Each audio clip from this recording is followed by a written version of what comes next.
Welcome to Upward with Transfr, where we tackle our evolving workforce and how educators, governments, and industries are changing to keep up.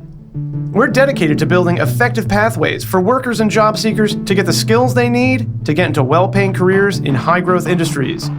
Our part of that is designing and distributing hands-on simulations that learners can use to explore new career options and develop core skills before entering an in-person vocational training program. Transfr simulations augment human educators, broadening their range of classroom possibilities without expensive facilities build-outs or specialized equipment. I'm Jack Sislak, Editorial Director at Transfr, and your host for this episode. For our conversation today, we're joined by Beau Pollock, President and CEO of TRIO Electric, Bharani Rajakumar, CEO of Transfr, Eric Garner, Producer at Transfr, Workforce Development Expert Eric Seleznow, and Electrical Construction Subject Matter Expert Myron Laurent for a lively roundtable panel discussion about the future of electrical construction training. Oh yeah, that sound means we're recording this session. That's what we want. We're going to start with Beau, then Bharani, then Eric Garner, then Eric Seleznow, then end with Myron. Back to me, your host. Please take it away, Beau. All right. Thanks for everybody for joining us today. I'm Beau Pollock, President and CEO of TRIO Holdings based in Houston, Texas. TRIO Holdings consists of three companies: TRIO Electric, an electrical design construction service firm; TRIO Education, which develops curriculum and training programs; and TRIO Talent, which recruits and places construction workers, which was bought by BuildForce last year. Hey everyone, my name is Bharani Rajakumar. I'm the CEO and founder of Transfr Inc., and we are super excited to share with you today how we worked with TRIO and colleagues on this call to create the electrical construction simulations and to help get people back to work. Hi, everybody. I'm Eric Garner. I've been with Transfr for a couple of years now. I originally started as an instructional designer, designing and creating the sims, and I'm now a producer on the team, kind of overseeing some of the bigger picture stuff on the whole module level. So kind of had my fingers in a little bit of everything along the way. So it's been an absolute pleasure. Hi, everyone. My name is Eric Seleznow, formerly with an organization called JFF. I just left there about a month ago. A long history of workforce development and registered apprenticeship with the Department of Labor as a local workforce board director, and now as a senior consultant on apprenticeship and work-based learning. Good afternoon. My name is Myron Laurent. I'm excited about being here today. My background spans about 30 or 40 years in the heavy industrial construction industry, as well as workforce development. And I'm excited about being here today to share a lot of lessons learned and best practices that we all were able to benefit from through this collaboration with TRIO Electric. We've learned a lot in this process. Great to be here. Yes, awesome. And really great to have everybody here. And we've had some other podcasts that we put out here, but this is our first opportunity to get sort of everybody in one place at one time, taking you sort of from beginning to end of the state of the electrical construction industry, what we've been doing here to try to make a dent in that to help people. So let's face it, folks, the U.S. is in an electrician shortage. TRIO and other electrical contractors have needed to change their training approach to scale their programs and build pathways that will get people into these well-paying jobs and help get the workers they need for future jobs, help these people make salaries they can build a life on. It's a crisis, but it's also a huge opportunity. And I think that's a lot of what you're going to be hearing from today is how we're helping people get on these pathways to well-paying jobs in a high-growth industry. So kick this first one over to Bharani. I know that extensive research goes into the planning of every new set of modules that we build, but what drew Transfr to work within the world of electrical construction right now? Yeah, thanks for the question. So, one of the biggest reasons that we got pulled into the electrical construction field is because of Beau Pollock and TRIO. They're just a very innovative organization that wanted to be on the cutting edge in terms of the training that they provide their trainees and not just their trainees, but they wanted to kind of support the industry as a whole. And so prior to meeting Beau, we at Transfr, we knew how to design and create simulations in virtual reality with high instructional value, which Eric Garner will tell you about in a little bit, and so will Myron. But the impetus for getting into electrical construction was definitely TRIO, because they just had this incredible passion for getting people employed in their sector. And after we looked into it, we saw that people who got employed in that sector had a career path to a wage that was a family-sustaining wage. And so that was perfectly aligned with our mission. So after we found that out, it was a no-brainer.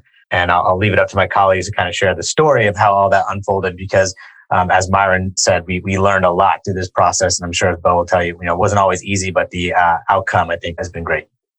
Yeah, absolutely. We definitely want to take some time and dive into how the Sims got built, how the sausage got made, if you will. But first, I just wanted to poke a little bit more at something you said a moment ago and give Beau and Eric and Myron maybe a chance to jump in here. Why is electrical construction so important? And what are some of the opportunities, like you were talking, that the family sustaining wage and stuff like that? Let's drill down into that a little bit.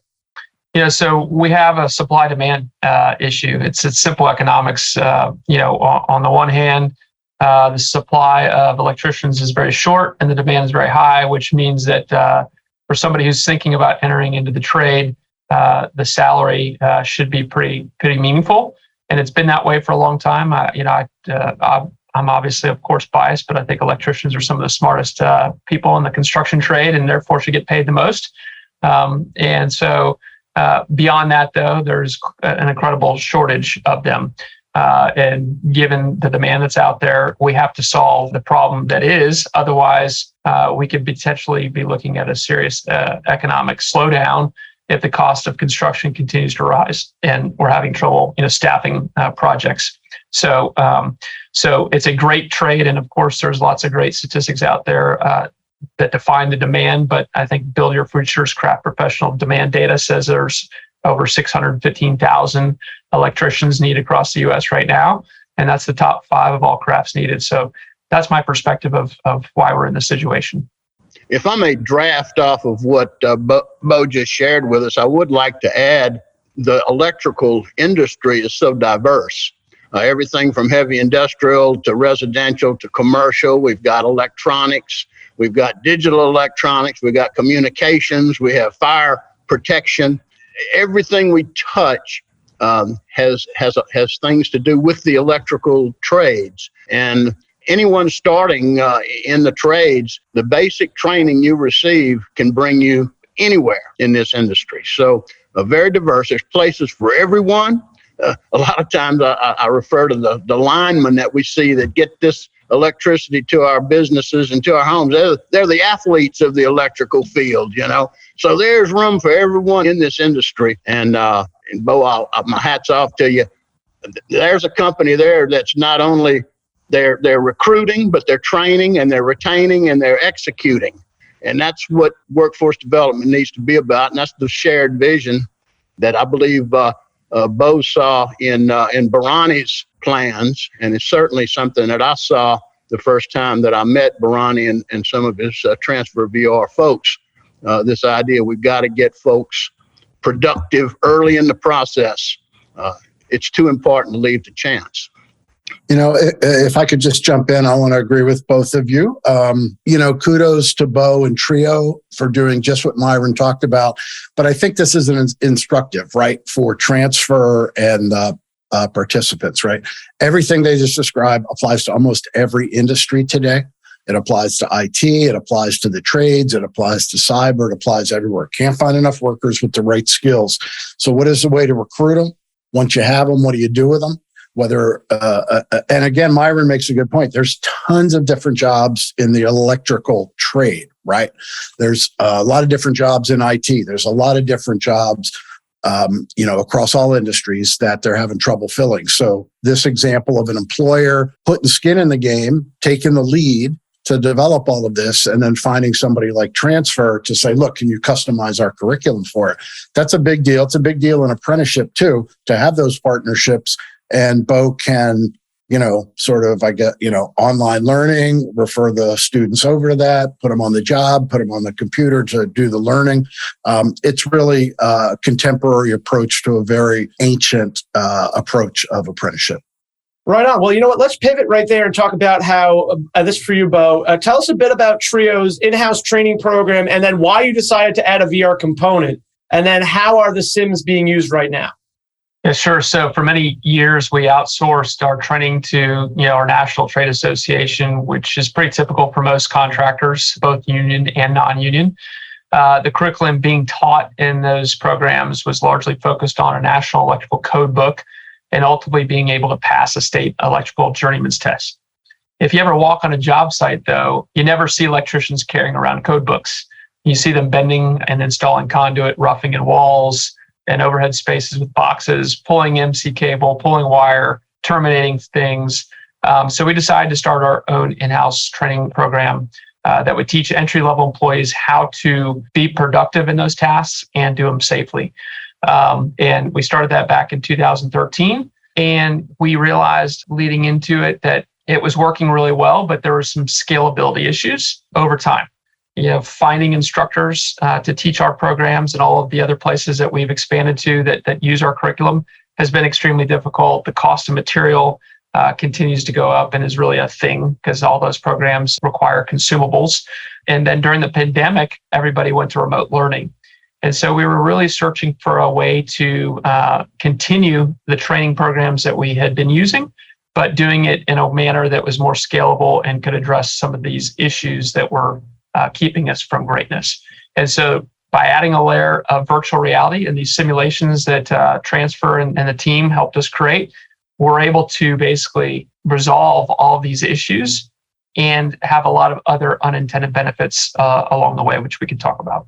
Oh, yeah, I super do want to talk about those in just one sec. You wouldn't know this, you on the call probably, but I had gone out to TRIO in Houston with our video team, and it was awesome. It was really great seeing the facilities there, and I had not the whole part about consumables and how expensive it is to run electrical construction training programs just based on those things that you use up alone was like a huge eye-opener for just what a game changer VR is for this industry and for a lot of others. Beau, Myron, Eric G, if you want to talk briefly about some of the different benefits, the unique benefits that VR brings to electrical training, that would be really awesome. I'm sure our attendees would love to hear that. One thing I really think is a great thing that VR brings to this kind of environment is the precision and detail that can come along with a completely created universe, right? Electricians and electrical work is very precise. 1/4 of an inch, 1/8 of an inch, 1/2 an inch can make a big difference to whether that thing is thrown away and has a big loss cost, or if it's working and actually fits in there. And having VR, we can completely create that entire universe. We can create all the things that we need, the bins, the issues, and the errors. We can recreate that seamlessly, and then the trainees don't have to then go out and waste resources learning those little mistakes. You get to repeat things and get them down and learn them before you actually go out in the real world and then have to fail a couple times still. VR lets you cut out that failure step and you just can go out and be productive essentially immediately. I'd like to add that the step-by-step process not only helps the muscle memory and the procedural process. No employee wants to do a bad job. And new employees sometimes are reluctant to take that first step because they're not sure step 1, step 2, step 3. What's really strong with this virtual reality process is with these simulations, they can repeat. You've got this repeatability, and they can get down, like in the many of the TRIO simulations, we have it broken down to 6, 8, 9 steps. Okay. And so it's not 5 pages of instruction. It's step by step by step. And the purpose there is to help develop that muscle memory so that these people can work safely, be productive, and most importantly, do it consistently. You see, so many times in industry, when you have trainers, you'll have certain instructors that do things certain ways, and they have their pet way of doing this and pet way of doing that. What was so good with this process is we were able to laser focus our attention on the way it needed to be done, the way it was designed and intended by TRIO. And here's a lesson for everybody else out there that's interested in workforce development.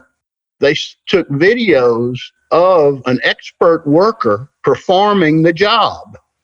And so it left no doubt as to what the employee would be expected to do. And it helped guide our process in building a simulation that not only trained and developed the employee, but it also met the needs, expectations, and the quality standards of the client, which in this case, of course, was TRIO. So it was a win-win for everyone. And I think that's an important lesson we should take away from this collaboration. I'm actually going to kick it over to you in 1 second, Eric. I was just going to bring up the fact that you had brought up apprenticeships in the beginning. And so One of the things that we've heard from folks that we work with is that the training in the virtual reality environment is great for RTI, so related technical instruction, which is part of any registered apprenticeship program. And so there are a couple of benefits, aside from the fact that it kind of fits into the apprenticeship model, even though it is a cutting edge technology, is great. But it's also very intuitive. So the other feedback that we've received is that some of the prospective customers that we talked to have tried putting this on their children who are in middle school and really young, both one of them, and they actually learn the skill set very quickly. So the traditional education model requires you to learn certain things at a certain age or in a certain grade. And here we can kind of break that mold and enable folks to learn things outside of that normal cycle, whether they might be older, let's say they're looking at a career switch, or maybe they want to get started as young as high school. It kind of provides that flexibility as well. And Eric, turn it over to you. I was just going to say, people in this field of workforce development, job training are sometimes a little intimidated by new technologies that are applied, right? It's the same old linear sort of training model in people's minds. But the pandemic has demonstrated a lot to us in the field, right? That you can do virtual reality because it was forced upon us and it worked, right? And so community colleges tried to get in virtual, I'm talking about virtual learning, and tech companies and others got in this space like Transfr. And the pandemic really opened the door, I think, to understanding that you can do this work remotely. You can do it online. You can follow along. It's, to Myron's point, it's just as good, if not better, because of the repetition, than having classroom seating. So it's much more efficient model. It's a new model. The technology is not difficult. It's probably difficult to develop. It's not difficult to use for students. And, we've learned to be a little bit more innovative in this space, right? And for the national apprenticeship system that I've been toiling with for many, many years, change comes slow. And I think the pandemic forced them to understand that, hey, remote learning can work. Virtual reality can work, augmented reality work, remote learning can work. And so that's why I think it's a great partnership that you guys have developed. Beau, since I got you, I just wanted to ask about how students and instructors are reacting to using VR modules now. Yeah, so I will be the first to admit, I was reluctant to think that VR simulations could replace the true hands-on, on-the-job training that we all got, growing up in the trade, and that ultimately everybody needs to be successful. And so we had a little bit of a dichotomy of the old guard versus the young guard. The old guard, were also reluctant. Some of my very best superintendents and foremen, who've been doing this for their entire career, getting them to believe that this could be a valid tool with lots of efficacy and outcomes, just like the way they were taught, which is kind of a 1-to-1 journeyman to apprentice ratio that, by the way, doesn't really exist anymore. But once they tried it and put it on and used it, they could see the power it holds and the benefits of doing it. On the other side, one of the big issues that we have in kind of growing a workforce is attracting young folks to the industry and making them think it's a good career, not just a job. And having a virtual reality headset as a recruitment tool has been a complete surprise in the benefits of it. So people think it's a cool factor. They're interested to think that, wow, I get to use this as part of my training. Of course, then they go out in the hot sun and have to dig a trench. Then they might think a little differently about it, that you can't mimic that necessarily in a headset, but it definitely helps in the recruitment. So there's been a lot of just surprises in the benefits of using virtual reality, in addition to what you've already heard. The only other thing I'll add is just every great team in the world practices. In our industry, used to do our practice on the job only. This allows us to practice off the field at a very low cost in a very scalable manner. And so the more practice people get, the better they get at doing things. Those are some of the great things that have come out of this exercise. Again, some of it being intentional and some of it being unintended, but all beneficial nonetheless. Yeah, it's been really great chatting with you in the past as we have, Beau, and talking about sort of the state of how to make electricians, how to train them. And something else that you brought up that I thought was really interesting in some other chats we've had is that, you have this old guard of people who have been trained one way and they are trying to train others, but you can either A, pull that experienced person out of the field and put them in a classroom where they may or may not be a great instructor, or if the other problem is finding those great instructors. So either way, that was like another interesting, unexpected consequence of like, now that the level of consistent instruction is in the headset, and everybody gets that, regardless of who the actual facilitator is in the classroom. And Myron, that's an interesting thing you brought up about everybody has their way of teaching something, but you put the headset on, everybody's getting consistent instruction. So that's just something that popped into my head as you were chatting. And the other thing, just if you're going to be an amazing instructor, right? Because at the end of the day, you have to convey knowledge to the person that's learning, right? And that's, again, traditionally been done in a field, on the job, and through classroom instruction. You have to rely on that instructor to be a great instructor. And you hope, and those of us who have had great instructors know the difference between a great instructor and a not so great instructor. One of the things that make instructors great, in my opinion, is data and understanding how each student is progressing in what they're learning. We always have given tests as a measuring point or a waypoint to understanding mastery of skills. When you put on a virtual reality headset, everything is being measured. And in the data-driven world that we're in right now, having all this data at your fingertips through the dashboards that we and our instructors have access to allows for each instructor to really customize solutions to each student. And that customization is very powerful when trying to achieve the outcomes student by student in a more scalable manner. And that's been one of the best and most unintended benefits of this exercise. If I might add one thing also, and Beau, you probably agree with this. I know you see red anytime you see a pile of messed up EMT or conduit that's been bent incorrectly and ends up on the trash heap. I didn't realize people didn't know how to do that, and they were hired and they're on the job and they're running material. That's an important factor. This virtual reality process allows them to make mistakes without it costing us money or causing possible injury to themselves and others. So that safety factor's there. And also, at a time where we're going out trying to find new talent and bring new talent into our construction industry, I'm reminded of how reluctant some minorities were, some underrepresented populations were when we would try to bring them into the construction industry. They were afraid to make mistakes. They didn't want to be embarrassed in front of other people. You put this headset on and you're in your own private world. And so you can see, for example, I remember some of the women that we would recruit and bring into the construction industry. Many of them fantastic talents, but reluctant to step out there. So this opens up an opportunity for recruiting to our industry also. And pivoting from sort of the effects on the students here and who we're bringing into the trade, let's take a step back. And we have Eric Garner here, and we have you, Myron, to talk, and Beau, whatever you want to contribute also from this process. Just give our audience here just a quick window into how the Sims were built, please.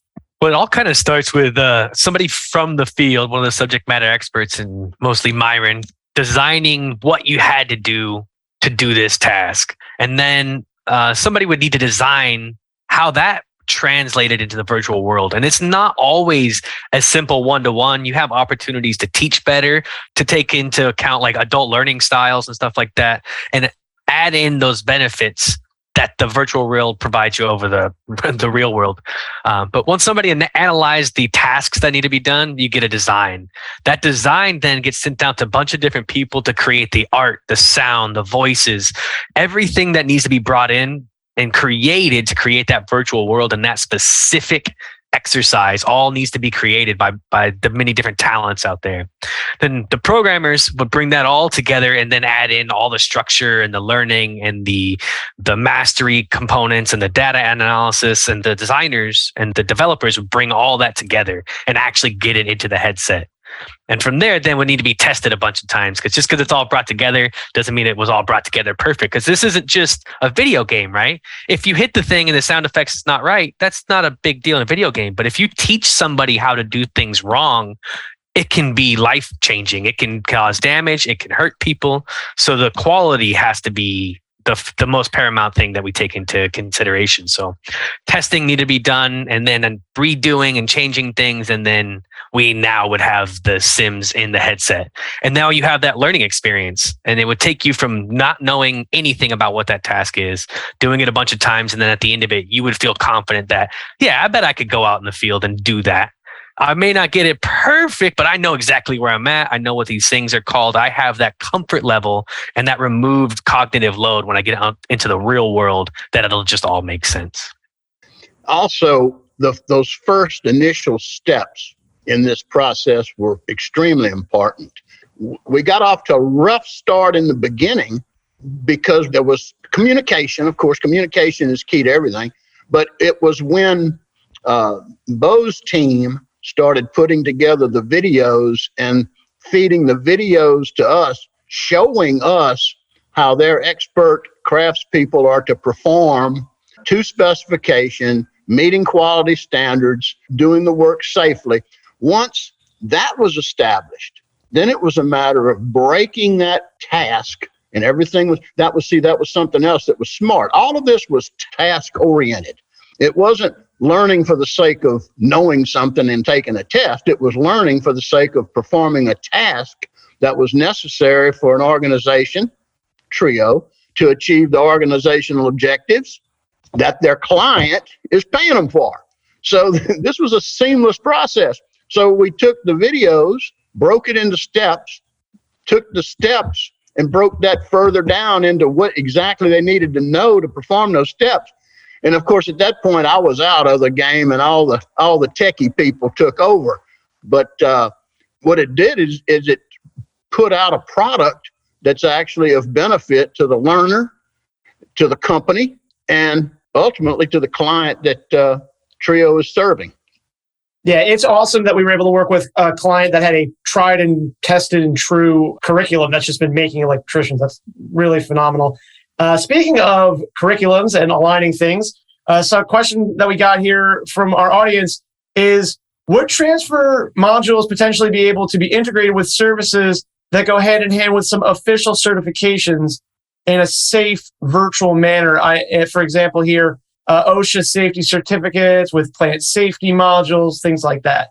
So I think this is something, Bharani, we've talked about in the past of like, where does Transfr content align with these real world certifications? Yeah, we certainly talked about that. But I feel like since I've worked with Myron on this one since the beginning, where the simulations kind of overlap with certifications, I'd love for him to chime in, and then no better person than Beau to talk about the TRIO certification that they're putting together.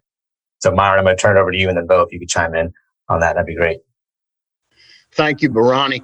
First of all, we made every best effort, as well as TRIO made every best effort to make sure that what we put into these electrical construction simulations bolts up, so to speak, with OSHA regulations and so on and so forth. As far as for credentialing purposes, credentialing is generally knowledge-based. This is performance-based, but I'm quite certain that Beau and his team have looked at the credentialing aspects of all of this and how it fits with the needs for credentialing in your Houston, Texas area. So, Beau, let me pass it on to you. Yeah, that's a really good question, and it is a challenge because the way things have been done and the certifications that we have always pursued aren't necessarily aligned with ultimately what we as a workforce need, and that's a little bit of a gap that I think we need to bridge. And VR potentially helps us do some of it, but I think a lot of lobbying and changing mindsets also needs to happen. So that's kind of macroscopically my thoughts on that. Microscopically, we have crosswalked our curriculum with the TEKS, which is in Texas, the essential knowledge and skills that are required for high school credit. We have crosswalked our curriculum with Higher Education Coordinating Board, WICM's courses, workforce education programs, if you will, community colleges. We, have simulations that absolutely help you visualize some of the concepts that are in OSHA 10 and 30-hour classes. And then, of course, to ultimately sit and take a journeyman's test in most states requires significant amount of National Electrical Code knowledge, and every one of our simulations touches on the NEC requirements that are in the code. And so I think we do a little bit of everything to try to ultimately get both the functional skills that we need to be productive, but also the knowledge that you need to pass the credentials and obtain the certifications. Also, if anyone wants to tip their toe into the water a little bit and get a feel for this, let me suggest our construction safety and manufacturing safety simulations. They'll breathe a lot of life into any organization that is delivering OSHA 10, whether it be OSHA 10 for construction or general industry. The topics align pretty nicely with that. They make for a real interactive process of learning and delivering the information. So that might be something to explore as a first step. And of course, that leads to the OSHA 10-hour credentialing that's required in many places. Awesome. Thanks so much. Sort of related to this, let's talk here. Jim's question, what modules are being developed for the electrical trade beyond what we have right now? Motor controls, et cetera. I know this is a huge topic and we might not have a whole roadmap planned out, but I don't know if there's anything we can share, little teasers or whatnot. Maybe I just take a first crack at that, Bharani, and you follow up with what your plans may or may not be that I'm not aware of. Let me just explain, Jim, how we got to the current curriculum first. Data tells us that 80% of the labor hours on most commercial, residential, and industrial electrical projects are in the walls and in the overhead environment. Roughing in walls, pulling wires, cable, terminating them, mounting junction boxes, bending conduit, making everything connect in the walls and in the overhead of a structure. And so we really wanted to focus on simulations that addressed the biggest chunk of work that occurs on most projects. And that's what we've done. Motor controls is definitely something that we need more people to know how to do. Roughing in underground, digging trenches and gluing PVC conduit together is something we need more people to do. Electrical one line, major distribution equipment and running bus risers and setting gear and commissioning generators are things that we absolutely need people to do. And there is absolutely an opportunity to develop more simulations for those skill sets. But what we found is those are not highly repetitious and those don't account for the majority of work that is out there and we need skilled workers for. And so we really have spent more time focusing on those repetitious, more, I wouldn't say mundane, but just more repetitive tasks that every project has. And that's what we develop sims for. But I think the future has endless opportunities for additional simulations that could address things that are more specific, like you're asking about. The only thing I would add to that is everything that we do, Jim, is industry driven. So if industry says we got to have these 5, 10, 15, 20 simulations, then we're going to build them. The last thing we want to do is create anything in a vacuum. So our process starts with industry. In this case, it started with Beau and TRIO and his team. And then we kind of engage the proper subject matter experts. So we brought in Myron to help us kind of validate skills that were needed. And then we work with our instructional design team, as Eric had mentioned, and our engineering team to kind of make sure we can meet the needs of enterprise customers. So as there is an increasing need for future simulations, we would strongly consider adding them to the roadmap. Very cool. And one more question here that sort of goes back to the learner experience. Let's talk about, I don't know if you have really numbers on this yet, Beau, of retention with employees who are trained in VR. Is there a measurable improvement in skills of those trained by VR? I know we have one notable story of putting the headset on people who've never bent conduit before. I don't know if you want to use that as an anecdotal data point, but yeah, what's the experience been like in terms of getting people through the simulations? Yeah, I don't really have great data on retention, but I do have pretty good data on how many folks we've been able to get up to speed who are green or had zero experience. We have over 600 folks who are currently taking our curriculum that have never been in the electrical trade. Our goal is to grow that to 20,000 nationally. For all the people who have gone through, our program and used the virtual reality headsets, again, as Jack said, we've seen some really fantastic outcomes in a short period of time, whereby side by side, you stick somebody through the traditional methodology and make them learn in a traditional environment and on-the-job training versus somebody who has gone through the virtual reality training and some hands-on training. The learning curve is extremely flat for those individuals versus others. And so we've had a lot of success stories where people have gone through an 8-week adult education program, have been hired on by industry, my company or others, and are now being successful or having success in the field and are getting great feedback from their supervisors about their performance. And so I can't tell you how long those people stick around, but I can tell you that it's getting a lot of people into the workforce that traditionally haven't been able to get access to it.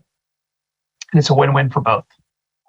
I might be able to add separately, not directly related to electrical construction simulations, because Beau just gave you an answer on that. But with some of our other customers, they've shared with us that their retention of employees has skyrocketed. So that was a very unintended consequence of the training simulation. We originally created them just to help people acquire the skills they need to get a job. But what's been shared with us is a lot of employers in the skilled trade space, manufacturing and skilled trades, rely on temp agencies. And so with temp agencies, they've seen the temp agencies get butts in seats, only to find out that those people that have been hired decide about 6 weeks into the job that this isn't the right job for them. And so turnover was really, really high. Retention, I think, was the numbers I've been quoted were around the 20 to 30% range. Since they started adopting the hands-on training simulations, it actually ended up being more than just a training process. It ended up being a bit like a matchmaking process, because you've got, green trainees that don't really know anything about the industry, mastering the training, building the confidence and saying, hey, now that I know what this is, and that I can do it, and I know what the job pays, I'm interested. So they're not kind of being sold on the job, they're opting into the job. And some of our customers have said they've seen people trained in this method and then be hired using our program and our software, and staying on the job for more than a year. So whereas they were losing a huge chunk of their workforce within 6 weeks to 3 months, they're now retaining people for over a year. Awesome. It's so cool to just hear about the different experiences people are having with the different ways of learning and how that's affecting them long term.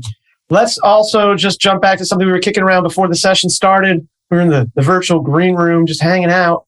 Beau, I want to just get your quick anecdote about how local businesses, local companies that would hire electricians are responding to sort of the new way Transfr is training and rolling people out. Yeah, we've seen a lot of success, and we've far surpassed the number of folks in our training programs that we can consume at my company. And so we've had to engage other employers in the marketplace to hire. We've got a lot of success stories, and the feedback we've gotten these are amazing pieces of clay that then can continue to be molded, as an analogy. There are folks who have been exposed to several of the tasks and skills that are needed by industry in a virtual and safe environment where they can gain confidence and knowledge and all the things that we've talked about on the program today. And they end up making very good hires. And so, if you're pulling somebody off the street and you're trying to turn them into an electrician versus pulling somebody out of one of these programs that implements the virtual reality simulations along with other great curriculum, then there's really no question, because the students that come through the programs are much more well prepared. And thus far, the demand is there. It's not a demand issue. It's just we're trying to increase supply. And thus far, everybody who wants a job has been able to get placed into a job as long as they're eligible for that job. Right on. And just pivoting over to you, Eric Seleznow, since we have you, any kind of larger workforce development notes you just want to hit on, anything you haven't had a chance to say yet? Because we are coming towards time here. So if you're in the audience and you have a final question for our panelists, definitely get it in here. Otherwise, I'm going to take it over to you, Eric, and then the other Eric for a quick anecdote, and we'll be out of here. Yeah, I just think it's time for a little bit of creativity and innovation largely in the workforce development field, and especially with apprenticeship. Transfr is one example of that.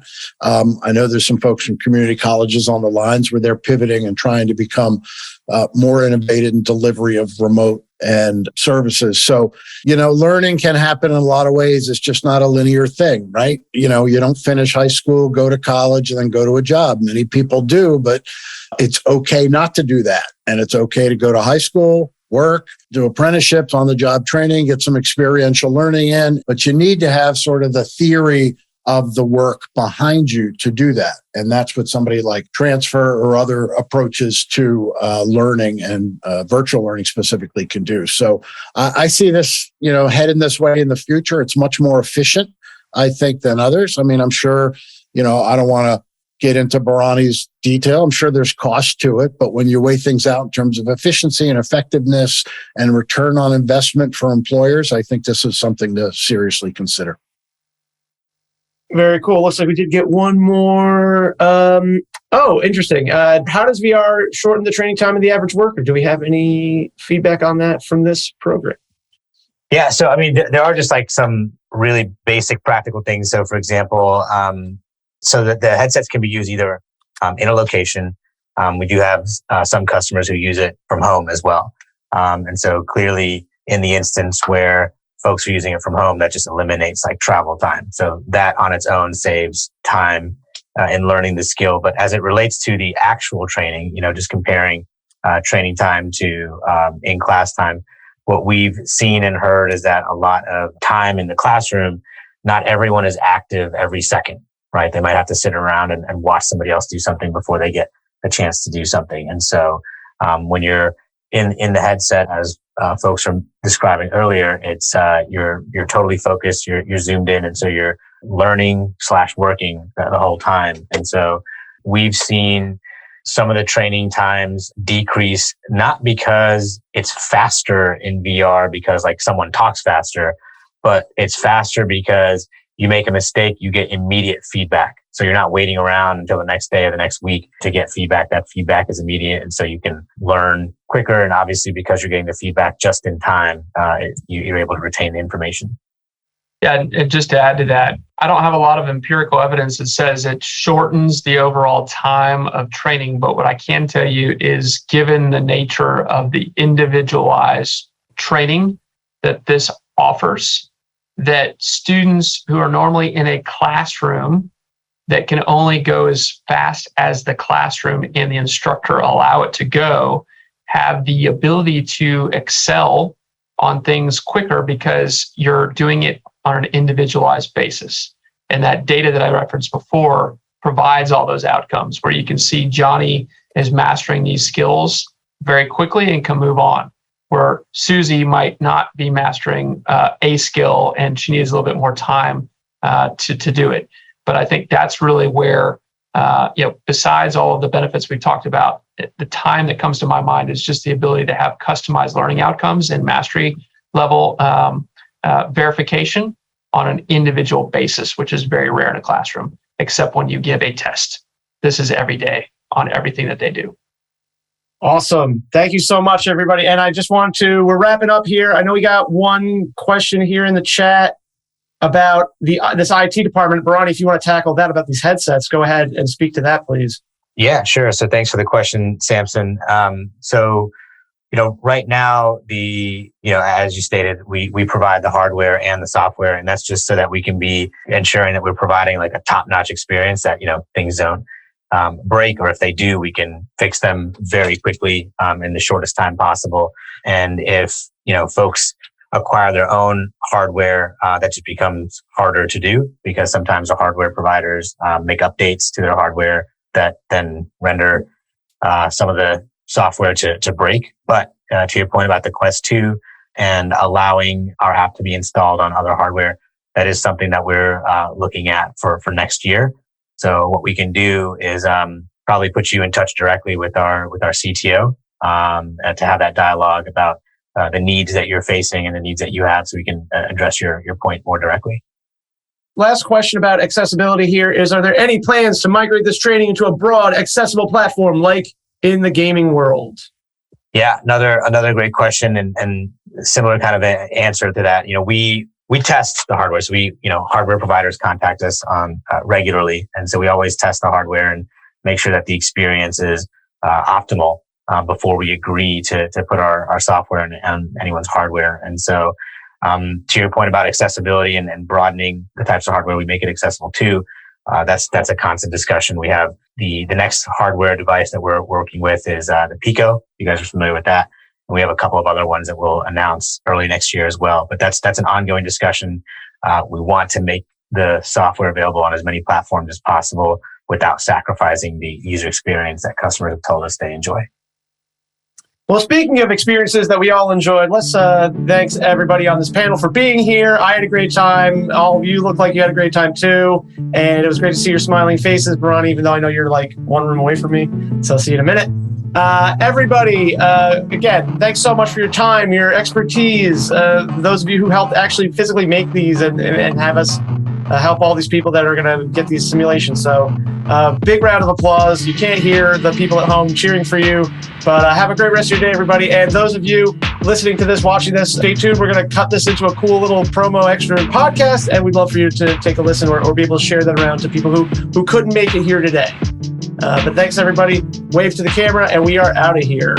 Take care, everybody.